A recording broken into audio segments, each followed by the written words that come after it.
ছিল মুশফিকুর রহিম সেভাবেই খেলতে গেলেন। মানে একদম শেষ মুহূর্তে এত লেট একটা সুইং দেখা গেল। মানে সেটা কিন্তু সিম মুভমেন্ট না, সেটা একটা সুইং দেখা গেছে। মানে বলটা পিচে পড়ার পর থেকে ৮ সেন্টিমিটার মুভ করে ফেলেছে। তো মুশফিকুর রহিম এই ৮ সেন্টিমিটার যদি মুভ না করতো, বলটা তিনি সোজা ব্যাটেই খেলতেন। হ্যাঁ, এখানে একটা ব্যাপার হচ্ছে যে মুশফিকুর রহিম যতটা আশা করেছিলেন ইন বিটুইন সিমে পড়ার কারণে একটু বলটা লাফিয়ে উঠেছিল, কিন্তু সেটা তিনি কাভার করে ফেলতে পারতেন যদি বলটা একদম শেষ মুহূর্তে মুভ না করতো।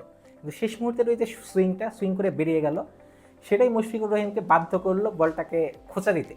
মানে বলটা ব্যাটের কানা নিল, এবং আপনি খেয়াল করেছেন কেএল রাহুলও যখন বলটা ক্যাচ নিচ্ছেন তখন কিন্তু তিনি এক্সপেক্ট করছিলেন যেখানে বলটা শেষ মুহূর্তে গিয়ে মুভ করে ফেলেছে। তো এটা ছিল ধরেন আপনার প্রথম ঘটনা।